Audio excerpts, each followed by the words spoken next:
Mesdames, Mesdemoiselles, Messieurs et autres apôtres de la pensée convenable et convenue, je vous salue bien bas et vous dis bienvenue dans Shazam, l'émission qui surfe de concert entre la culture et l'impertinence. Je suis Reda Menassel et en compagnie de Sam l'a dit, nous allons tenter pendant 60 minutes de rouler à tambour ouvert sur l'autoroute de l'anticonformisme sans casque et de la culture sans ceinture. Et chez Gilly, du moins essaye en écoutant Shazam sur la 3, l'émission qui lève son verre à ceux qui plagient de travers.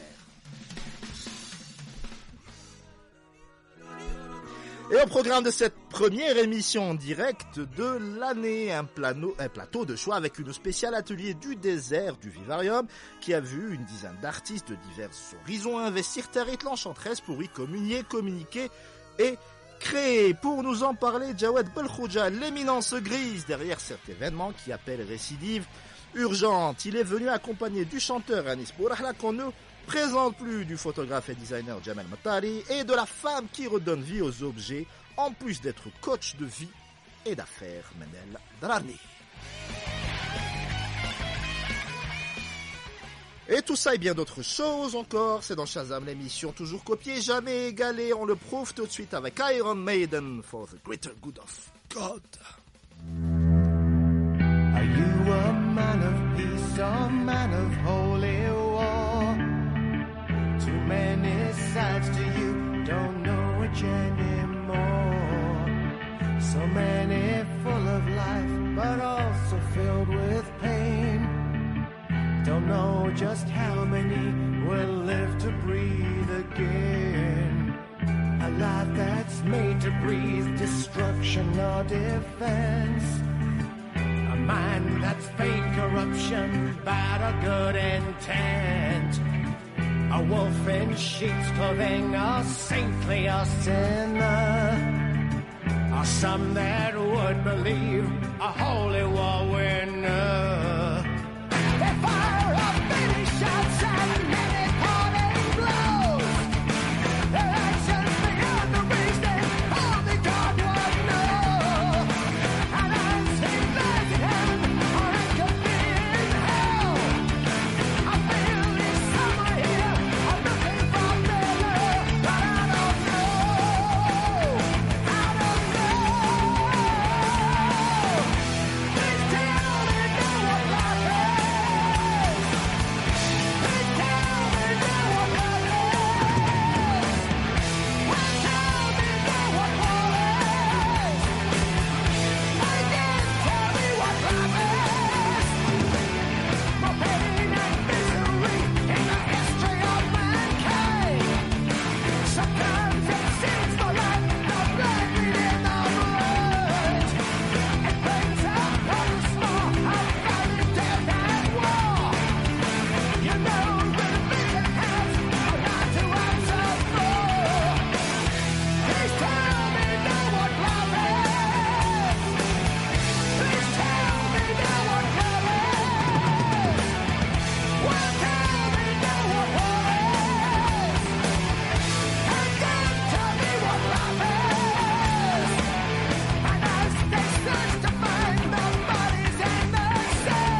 die for all of those who never mourn his loss.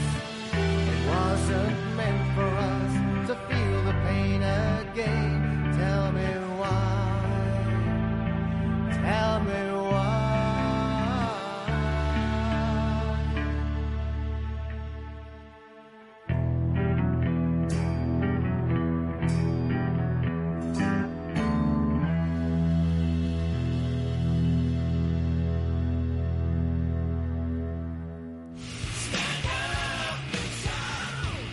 Initiative citoyenne.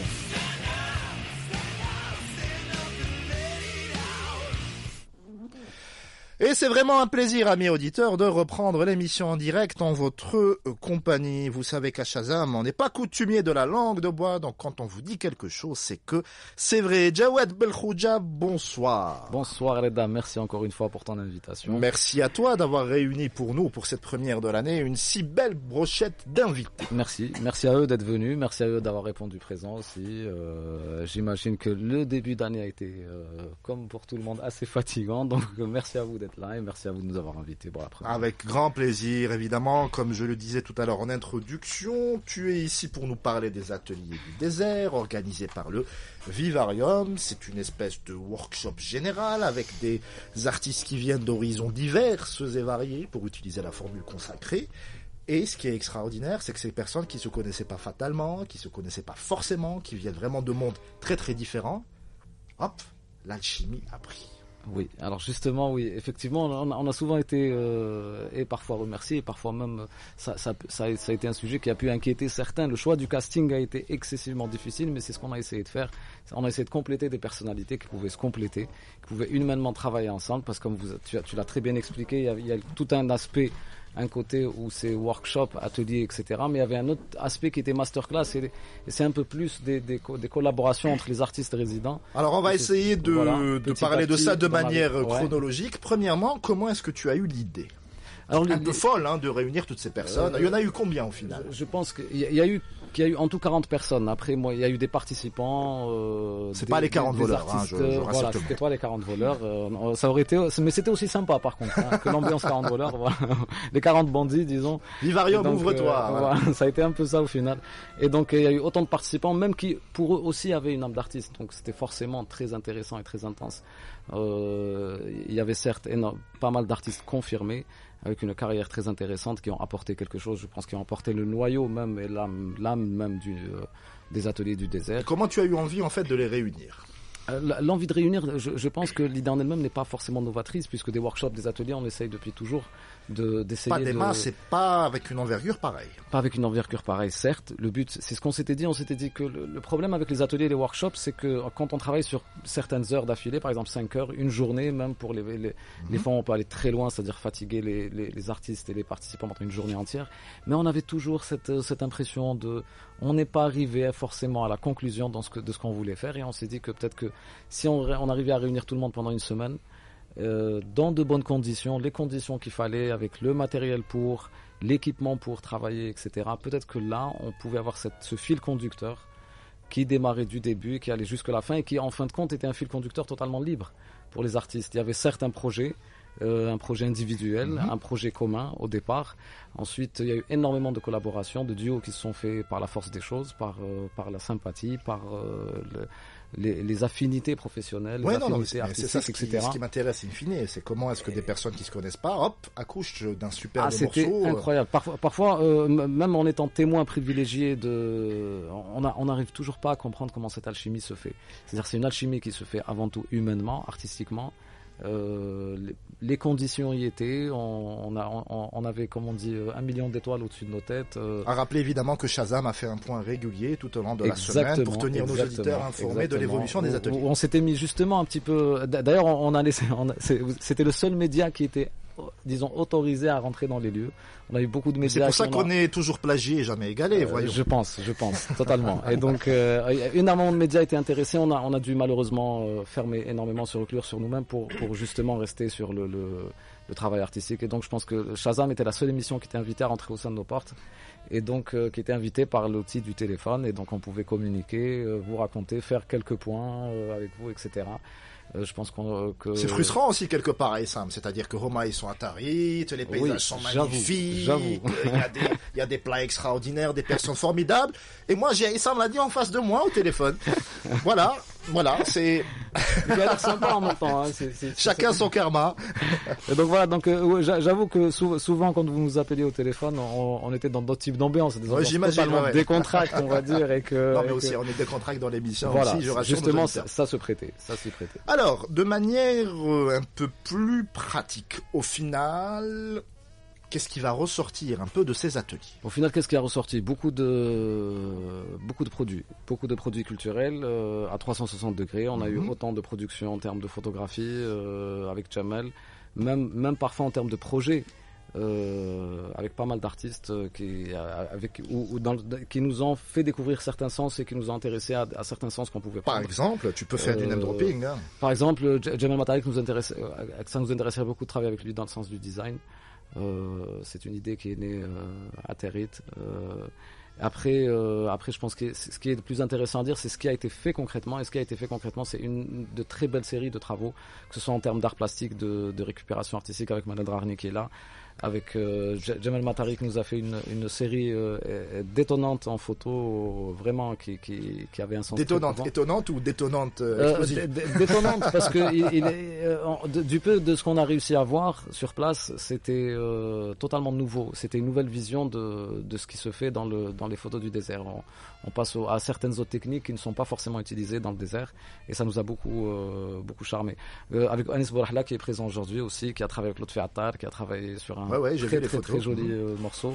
Je pense qu'on a quelques tubes en réserve parce qu'on a eu pas mal de duos. Ça tombe bien, on a une émission de radio qui est faite rien que pour ça. Et donc je pense que dès que les versions yaourt se montreront un peu, on vous donnera un peu l'exclusivité pour les passages, etc. Merci. Il y a de très beaux duos entre Melzen et Yous, de très beaux duos entre Shakib Bouzidi qui a travaillé, qui a vraiment... c'est un magicien. C'est un magicien ce bonhomme. Et avec Haïd Zarrouk, etc. Et j'en oublie forcément. Alors, est-ce qu'il y a eu, et je devais fatalement te poser la question, des frictions?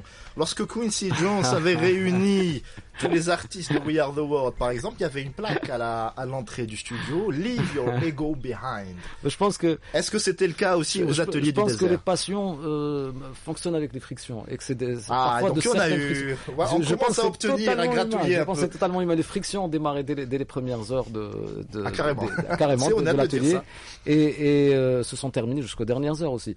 Par contre, ça a toujours été accompagné d'énormément de bon vouloir, et qui à chaque fois remettait cette friction devenait positive. Ça devenait une adrénaline de production. C'est de l'émulation. Exactement, ça devenait de l'émulation, et c'est ce qui était intéressant. Il faut imaginer que les artistes ont travaillé. C'était pas la croisière s'amuse. C'était vraiment les artistes qui travaillent très difficilement.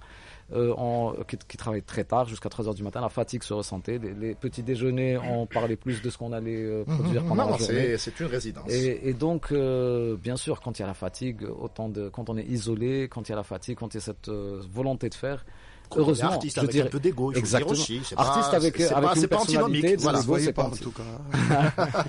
mais c'était positif, et je peux vous dire que on parle de 2%, parce que le reste des relations, ça va faire aussi un peu Alice au pays des merveilles, mais à 98%, je vous promets que c'était une famille. Et à un moment, on a eu cette impression de famille. Et voilà, c'est pas des violons. Vérité, Riyad, hein. Je te promets que c'est pas des violons. C'était Reda, mais c'était presque ça. Presque ça, ouais. Et donc voilà, donc il y a une exposition qu'on aimerait tenir, un expo avec un concert, etc., qu'on aimerait tenir au printemps, pour présenter tous nos travaux, tous les travaux des ateliers du désert. Le printemps, c'est loin, hein. Le printemps, c'est bientôt, parce qu'il faut pour tout ce qui est production musicale, il faut l'enregistrer, la masteriser, pour que les concerts pour que les artistes aient le temps de répéter, pour le live, etc.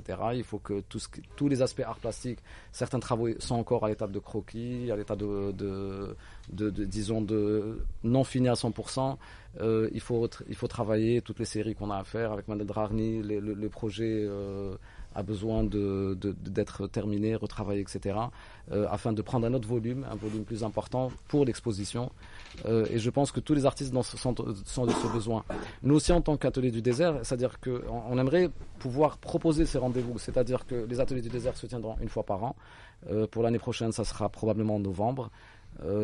Et que ça soit un rendez-vous quelques mois après, 2-3 mois après, de revenir avec une exposition et d'exposer tous ces travaux qui ensuite appartiennent, et ensuite, disons que ces travaux appartiennent à l'artiste. Donc, à lui de ensuite s'épanouir, de les faire vivre, de les faire s'épanouir, connaître. les faire vivre. On donne un petit peu cet élan de départ et ensuite on se retire pour aller travailler sur la deuxième édition. Merci beaucoup, Jawad. Merci à toi. Tu restes avec nous. Je reste avec vous. Avec On plaisir. revient juste après ceci.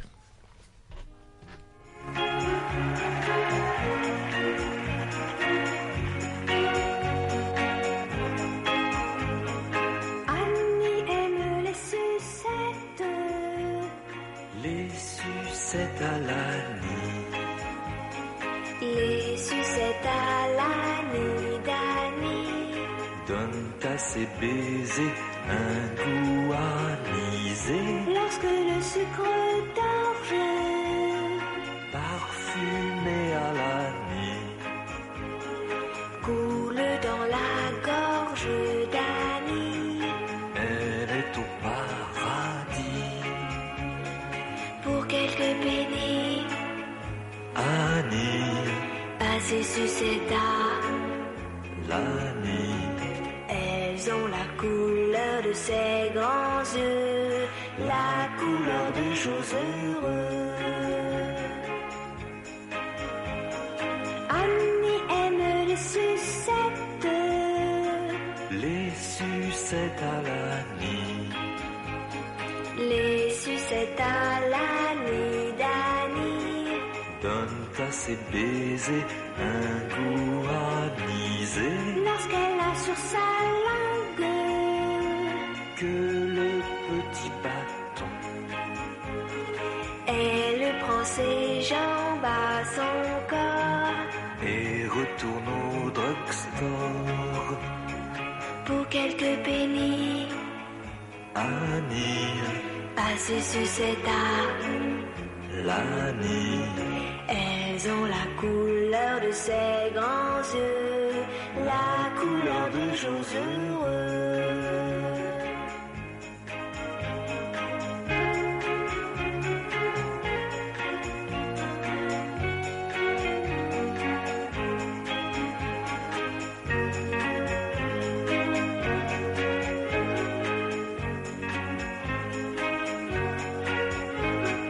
Lorsque le sucre d'orge parfumé à l'année, coule dans la gorge d'Annie, elle est au paradis.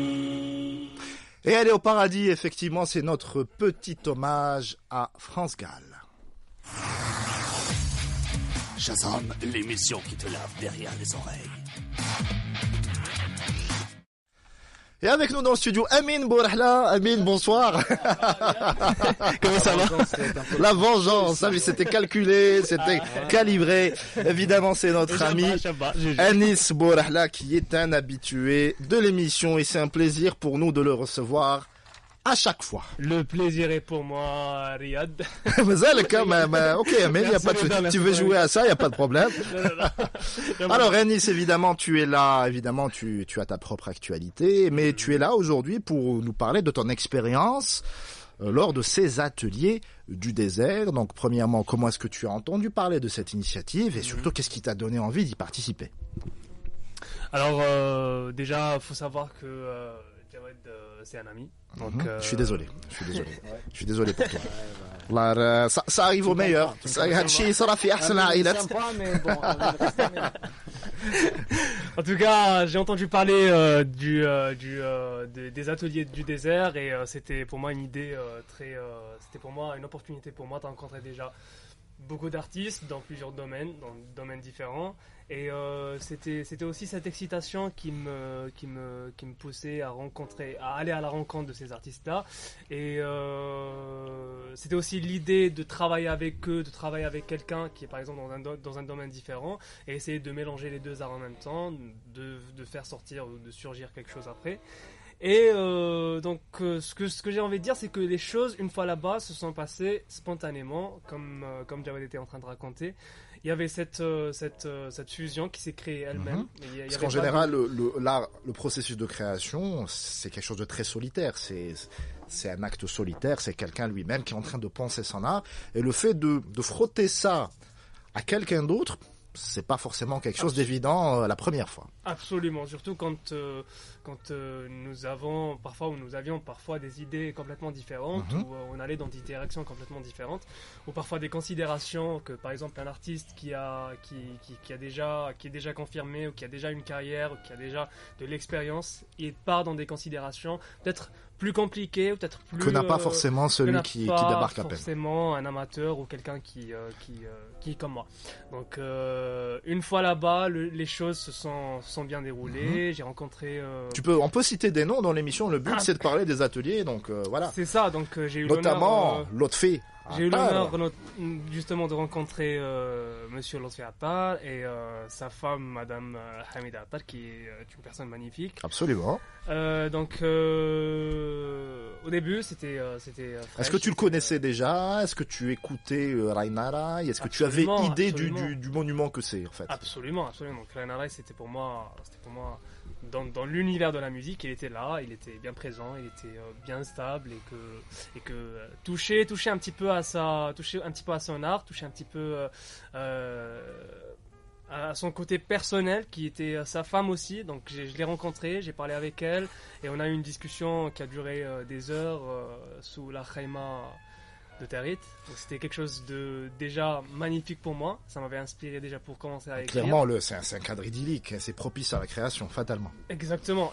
Donc j'ai commencé à écrire, et c'était pour moi. Donc j'ai commencé à un petit peu analyser la chose, et je me disais que c'était vraiment un voyage spirituel tout ça, et il fallait que je fasse quelque chose fallait que je crée en fait quelque chose qui décrit ce que je suis en train de ressentir en ce moment. Et donc tu as composé une chanson. Et donc j'ai écrit une chanson qui a été composée par Monsieur Lotfi Attar. La classe, c'est la classe de dire ça dans une conversation. Tu sais mon dernier morceau, tu sais qui l'a composé? Allez, devine, allez. En discutant une fois avec Amazir Kateb lors d'une interview, il avait qualifié excellemment, je trouve que c'est une jolie formule, Lotfi Attar, c'est l'ambassadeur guitaristique algérien. Absolument. Voilà la formulation d'Amazir Kateb, que tu as bien connu, Jawed. Oui. Moi je connais une expression qui était venue de son ami, qui était juste assis devant lui, qui disait quand il commençait à jouer, Nottaqil guitare. C'est exactement ça. C'était vraiment le terme quand on regardait, quand on était assis devant lui, quand on était en train de chanter en même temps. C'était quelqu'un qui était présent avec sa guitare. Ah, absolument. C'est autant visuel que sonore. Absolument.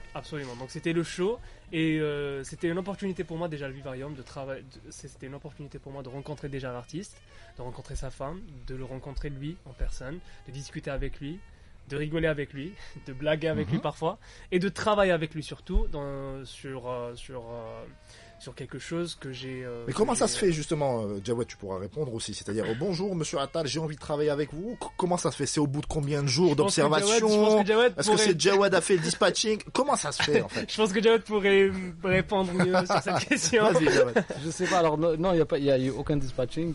Bonjour, parfois, moi je veux Youss et Amelzan. Comment on fait ça? Disons que parfois, non, par exemple, Youss et Amelzan, ça s'est fait totalement spontanément. Ils discutaient et ils n'arrivaient plus à se lâcher. Voilà. Ils ont commencé à discuter, ils ont passé 3 jours à travailler ensemble, alors que c'était juste bonjour, ça va, oui, ils sont plus quittés, ils ont passé 3 jours à travailler en studio. Non, mais limite, c'est logique, parce que Youss c'est un parolier, allez, je vais oser le mot, de génie. Amelzan a une voix superbe. Limite, ça coulait de source. Voilà. Et pourtant, c'était un duo que je ne l'avais pas vu venir. Voilà, quand je les ai présentés, je n'avais pas vu venir. Tout est né sous la khaïma. Absolument. et ensuite, alors, Anis Bourakh Lotfi Attar, moi déjà j'avais connu Anis, on a beaucoup parlé d'un projet qu'on a pour le Vivarium en été. qui touche pas mal à un son qu'on essaiera d'introduire petit à petit, peut-être dans les mœurs, etc. Le black metal satanique. Non. Non, pas totalement. On va pas encore. Je vais te convertir, Anis. Tu vas finir par chanter ça un jour, tu vas voir. mais voilà, après ça s'est fait. Voilà, c'était des sons qui étaient intéressants. Et je pense qu'il y a eu aussi une entente humaine entre Anis et l'épouse de Lotfi Attal qui ont travaillé sur les textes, etc.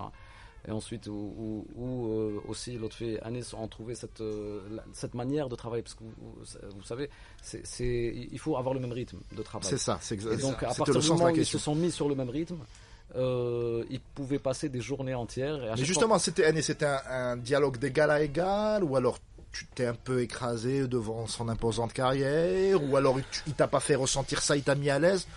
Raconte-nous. Non, absolument pas. Alors, c'était pas le maître. Et puis, voilà. Et puis l'élève. Parce que c'est souvent le cas. Hein. Alors que ça pouvait très bien être le cas, mais c'était beaucoup plus deux personnes qui partagent la scène. Et quand on est dans un endroit sacré comme ça, la c'est scène, on a une bonne foi, comme Jawad l'avait dit. On commence à parler d'une manière sacrée, comme je l'ai dit. C'est-à-dire, on a une discussion sacrée. On commence on se met dans le mood, comme disent les jeunes. Voilà, on utilise un langage un petit peu subtil et efficace à la fois. Donc les idées étaient là. Comme tu disais, c'est très difficile de fusionner deux idées différentes et d'essayer de les mettre sur la même rail. L'autre fait attends, des fausses notes, Par contre, non, c'était pas ça, c'était carrément un changement de style. Quand par exemple on se retrouvait face à un obstacle, on se retrouvait face à quelque chose qui pouvait pas aller plus loin, qui pouvait pas continuer. On s'arrêtait à un moment donné et on se disait tiens, on va changer carrément ça, on va changer de rythme, on va changer une mélodie, on va faire ceci, on va faire cela.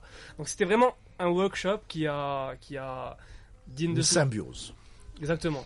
Donc c'était une symbiose et à la fin ça a donné quelque chose de vraiment pas mal. Ça m'a permis de sortir de ma zone de confort, ça m'a permis d'utiliser d'autres capacités vocales si on veut, d'aller dans des notes plus hautes ou d'aller utiliser parfois chanter sur des mélodies que j'ai jamais connues auparavant. Et tout ça c'était grâce à lui, grâce à sa guitare, grâce à sa femme, grâce au Vivarium, grâce à toute cette ambiance qui était là. Et tu vas monter sur scène avec lui, c'est prévu? Jawad, pas forcément dans le Vivarium, mais non, en fait, juste pour donner l'info, c'est la première fois qu'on se revoit.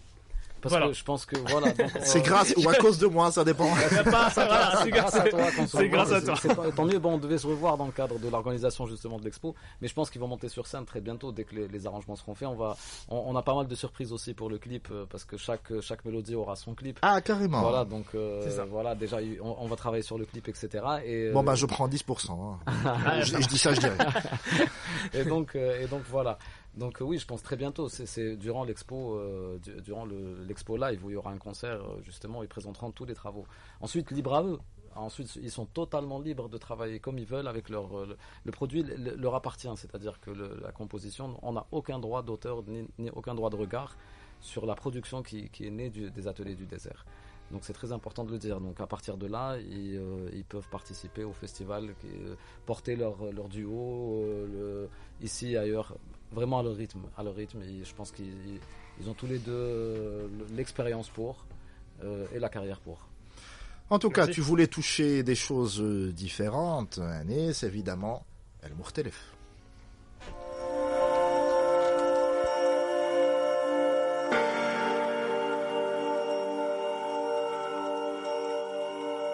مانيش وحدي في جلدي كل حبيب ملكني صوت الكون سكناني مانيش وحدي في جلدي كل حبيب ملكني والكلام تقيل على لساني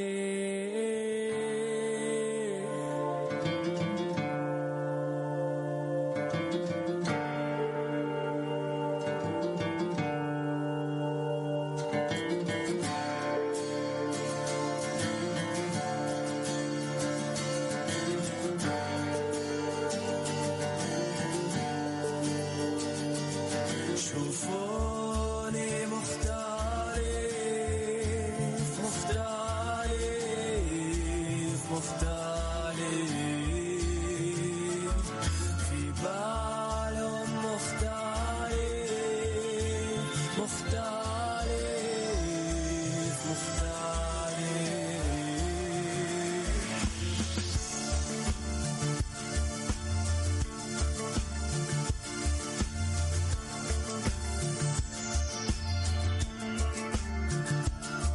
عالم اللي بدلني بدل ما روحي نسيت عنوان طموحي تفاوت على ركحي عالم اللي بدلني بدل ما روحي نسيت عنوان طموحي تعاتبوا كل جروحي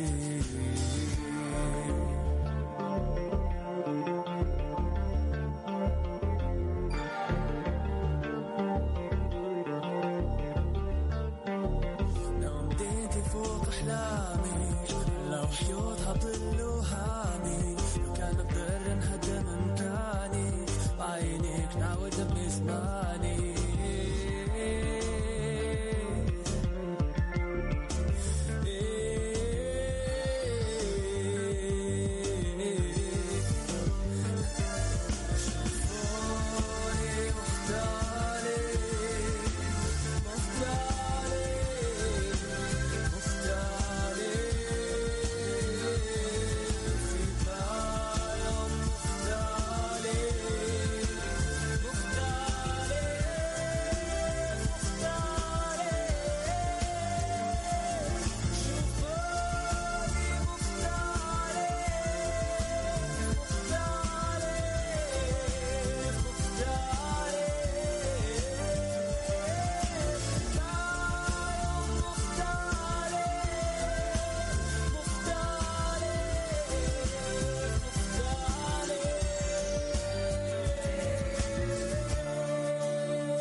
Shazam, l'émission des cultures alternatives. Et on attaque notre invitée suivante, la seule fille de cette assemblée de testostérone, Manel Darani. Bonsoir. Bonsoir. Bonsoir tout le monde, bonsoir chers auditeurs. Alors je vais te poser la question que tous les artistes détestent. Comment est-ce qu'on pourrait définir ton art? Oh là là. Comment on pourrait définir mon art? Alors, est-ce que tu veux que je te parle des ateliers du désert ou Tu juste... me parles de ce que tu veux. Tu es la seule fille, tu as tous les droits dans l'émission. Alors je vais parler de Jawed et de Fella tout d'abord. Voilà. Donc j'aimerais remercier Jawed et Fella pour l'initiative parce que je pense que c'est des personnes passionnées et je l'avais dit auparavant. Je pense que des artistes qui travaillent seuls c'est bien, mais des artistes qui peuvent travailler ensemble et fusionner c'est encore mieux.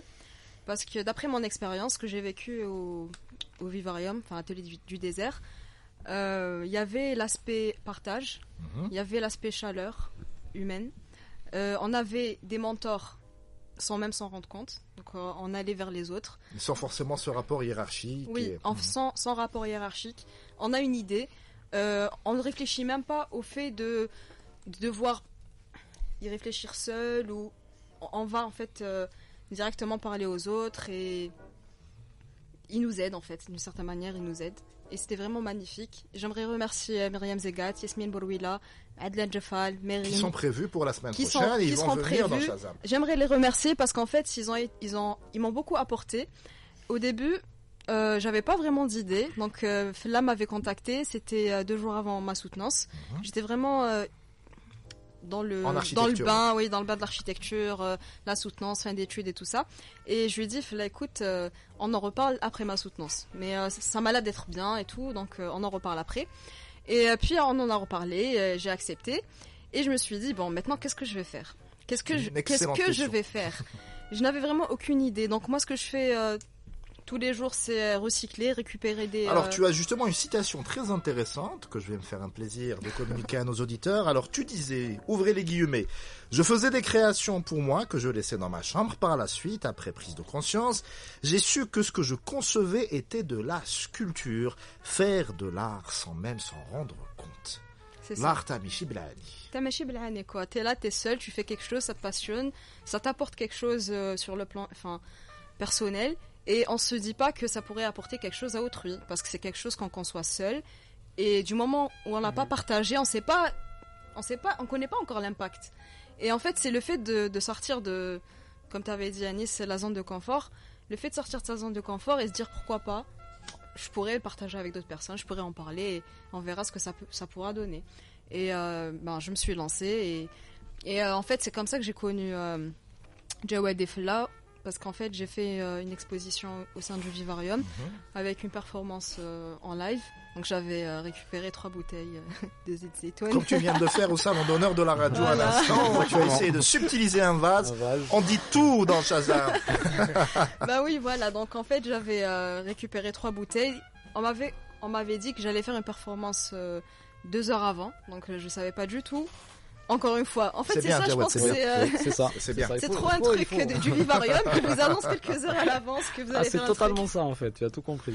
Donc voilà, et en fait, j'avais développé une sorte de concept et c'était vraiment génial, c'était magique. Et voilà quoi. Qu'est-ce que je pourrais te raconter d'autre par rapport au... Oui, moi, Five Arts, ça m'intéresserait, par exemple. Oui, donc en fait, Five Arts, c'est mon projet d'entrepreneuriat. Amin Bourahla, ça l'intéresse. Tu lui rends l'appareil. Absolument. Anis. Merci. Donc en fait, Five Arts, c'est mon projet d'entrepreneuriat. J'aimerais vraiment voir ça... je vois ça grand. J'aimerais développer ça grand, de manière grande. Pour l'instant, je récupère des... tout ce qu'on jette en général et je crée des œuvres. Ça peut être des sculptures ou des bijoux, des objets décoratifs. Et en fait, c'est ce que j'avais dit lors de l'événement. Quand on récupère des objets, et c'est une manière de voir quelque chose de positif en eux et de leur redonner une nouvelle vie. C'est la question que j'allais te poser, en fait. c'est-à-dire que tu vois une bouteille qui est jetée quelque part, est-ce que tu vois tout de suite l'œuvre d'art que ça peut donner, oui. Ou alors tu entasses et en attendant de trouver les ingrédients, entre guillemets, de la recette que tu as en tête. En fait, ce que je fais, c'est que comme j'avais fait au désert, j'étais sortie, donc faire une petite tournée, et je marche et je vois, je regarde, j'analyse, directement je vois l'aspect positif et ce que je peux en faire. Parfois, non. J'ai besoin d'entasser pour que je puisse pouvoir créer un objet. Des fois, j'ai le concept et je vais chercher l'objet. D'accord. Donc tout dépend de la démarche que je veux entreprendre et ça va dans les deux sens. Donc soit on a l'idée, on la développe, soit c'est le matériau qui me parle et qui me dit moi je veux être je ne sais pas. Ah, c'est le matériau qui te parle. Voilà, tout à fait.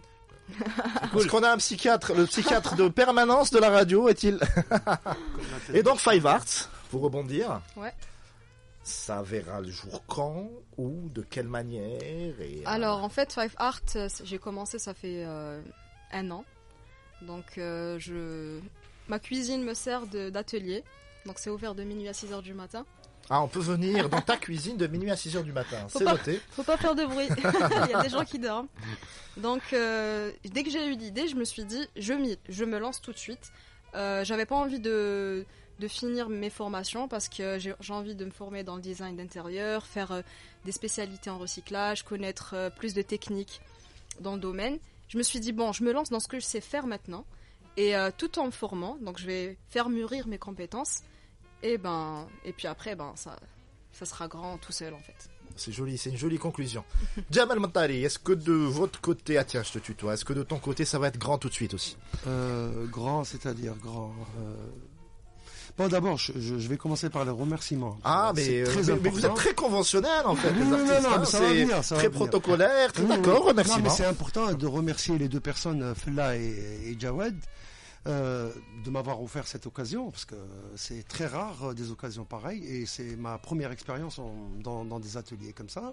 Ah, au collectif, c'est la première fois? C'est la première fois que je travaille dans un espace collectif avec des gens que je ne connais pas en plus. Et je remercie aussi Valentina Ranam, parce que c'est elle qui m'a mis sur le coup. Et donc, sur le coup. C'est un grand coup. Le gang du Vivarium. Ocean's 11. Non, mais moi je vais parler de l'expérience humaine qui s'est déroulée dans cet événement-là, parce que au-delà du travail qu'on a fourni tous, chacun dans son coin, ou en groupe, en duo, en 3 personnes, etc. Il y a eu, j'avais des appréhensions au départ, des gens que je connais pas, à part Valentina Ranam et Adlan Jeffel, qui sont un peu dans les arts plastiques. Les autres, c'est des musiciens, donc je connaissais pas, et donc il y a des appréhensions au départ. Fatalement. Et après, quand tu arrives, déjà dans le trajet, les choses ont commencé à se faire. Un long trajet de plus de 20 heures. Ah, ça. Grande aventure. Mes croissants qui ne voulaient pas être vendus, donc. Mais il y a des dossiers. Il y en a plein comme ça. Et donc, ça a commencé à, donc, comment dirais-je, la mayonnaise a commencé à prendre. Voilà, commencé à prendre. Et quand on est arrivé sur place, très tard le soir, on était fatigué. Le lendemain, quand on se réveille, devant cette beauté, de Tarit, l'enchanteresse, on l'appelle pas l'enchanteresse pour rien. Pas pour rien. Donc, qu'est-ce que vous voulez que je vous dise? Donc, on devient tout petit. Et donc, tout à l'heure, mes amis parlaient justement de cet ego que chacun, dans un lieu pareil, avec des gens magnifiques comme ça, vous ne pouvez que vous sentir petit entre guillemets, mais humble. Mais voilà, humble et vous n'avez envie que d'une seule chose, c'est de partager ce que vous savez, ce que vous savez faire. Et c'est ça le plus important. En gros, voilà. Moi, je suis parti avec un projet pour réaliser un projet. Ah, contrairement à Manel, tu avais déjà un projet. Oui, j'avais déjà une idée parce que quand j'ai postulé, quand j'ai envoyé ma candidature, j'avais expliqué ce que j'avais envie de faire. D'accord. On parle de Tarit l'Enchanteresse, mais je voulais voir c'est quoi cette Tarit l'Enchanteresse. Pourquoi les gens parlent de cette Tarit l'Enchanteresse. Donc, je suis parti avec une idée dans la tête de voir ça et d'essayer de traduire ça à travers des photos. Bon, en arrivant sur place, en rencontrant des gens formidables, des gens qui étaient très simples, et pourtant c'était quand même pour la partie musicale, tout ça, des stars. Amel Zain, Youss, que je connais médiatiquement, mais que vous allez fréquenter pendant quelques jours, c'est différent. Donc, quand vous rencontrez des gens pareils, les idées changent, il y a d'autres idées qui arrivent, et je suis parti sur autre chose. Et donc j'ai fait quelques séries de photos comme ça. Avec une thématique, avec. Non, c'est venu comme ça, c'était libre. Et les ateliers du désert, Vivarium, m'a offert l'occasion aussi de coacher, entre parenthèses, ou d'assurer un petit workshop pour des jeunes qui étaient là, qui voulaient faire. Des jeunes de la région. Non, des jeunes de la région, il y avait pas, mais ceux qui étaient venus avec nous. Et qui voulaient s'initier à la photo. Voilà, s'initier à la photo. Donc, je suis pas parti sur le plan technique, voilà, comment il faut faire, etc. J'ai laissé libre cours à leur imagination. On est parti voir les gravures rupestres. Et donc, on a pris un sujet comme ça, et on a discuté photo, plus philosophie de la photo, histoire de la photo. Que technique. Technique, etc. Voilà, en gros, voilà ce qu'on a fait. Et donc les photos que tu as prises justement durant ces ateliers vont être visibles quelque part. Il y a une exposition qui est prévue. Oui, normalement avec le Vivarium, il est question de faire une grande exposition où tous les travaux qui ont été réalisés pendant ces ateliers-là vont être vus par le public. Est-ce qu'il y a eu une collaboration comme pour Nice avec l'autre fille par exemple? Est-ce qu'il y a un duo, ou même si c'est un peu plus difficile à mettre en place pour les arts plastiques, mais est-ce que voilà, tu as collaboré avec un des artistes présents sur place? Au fait, comme j'étais le seul photographe le seul photographe, non, il y avait Khadija Markamel qui est une photographe assez confirmée, qui fait du beau travail. Il y avait une autre jeune qui s'appelle Nawel de Constantine, qui m'a montré ses photos, et j'étais subjugué par le travail qu'elle fait. Il y avait un Américain avec nous aussi, un Américain, Sean, qui aimait beaucoup la photo, et il était très intéressé par ça. Donc, tout le monde rigole. Qu'est-ce qui se passe avec Sean? Il y a des dossiers. Des dossiers apparemment. Et donc, on te salue, Sean. Voilà, pour ne pas l'oublier. Exactement. Et donc, il y a eu des collaborations comme ça, des discussions. J'ai discuté avec Khadija Markamel beaucoup. On n'a pas beaucoup parlé photo. J'étais très honoré, j'étais très content qu'elle m'ait demandé de lui donner mon avis sur le travail qu'elle a fait. J'ai travaillé avec Zegat, Myriam, avec Mérine. la main du peuple. Et ça m'a permis aussi, la main du peuple. Et donc, ça m'a permis un peu de faire aussi, de profiter, de faire le portrait. Il faut pas oublier aussi Selim, celui qui est Slim, le fabricant de Goumbari. Une personne extraordinaire. Une personne extraordinaire. Donc j'en ai profité pour faire des portraits. Je lui ai tiré des portraits. Donc mais dans Shazam, on n'a pas le Gnawi. Il aurait fallu brûler sa boutique. Mais allez, bon, soyons objectifs, restons zen. Et donc il y a eu des collaborations comme ça qui sont venues spontanément. C'est ça quand je parlais d'aventure humaine. C'est toutes les choses se sont faites se sont imbriquées de manière intuitive. Sous la khayma, bien sûr. Évidemment, tout se passe sous la khayma. Allez, il nous reste à peu près 1 minute d'émission. Rapide tour de table pour celui ou celle qui a quelque chose à dire. Jawed. Merci à vous les artistes, merci pour votre soutien, je vous remercie énormément. Rendez-vous très très bientôt pour de nouvelles nouvelles. De nouvelles nouvelles. Amin Bourahla. Je te remercie Riyad de m'avoir invité. Je remercie l'équipe Vivarium, toute l'équipe Vivarium, toutes les personnes qui ont participé et également tous les artistes. Je tiens à remercier aussi Fi-Fi, Iman, c'est ça? Ouais, super, et tout le reste. Merci à toute l'équipe, merci Jamal, merci Manel. Mais ils sont déjà là, c'est pas la peine de remercier. Jamal, un dernier mot. Je dirais que j'espère que l'aventure continue, voilà. Court, clair, net et précis. Chauffe qui fashion la Manel, la seule fille évidemment, le mot de la fin te revient. Merci à Shazam, merci au Vivarium et soyez créatifs. Yeah, let's do it. Merci beaucoup ami auditeur, toi qui m'écoutes et que je tutoie. Si tu vagabondes sur les ondes, ramène du monde et à demain.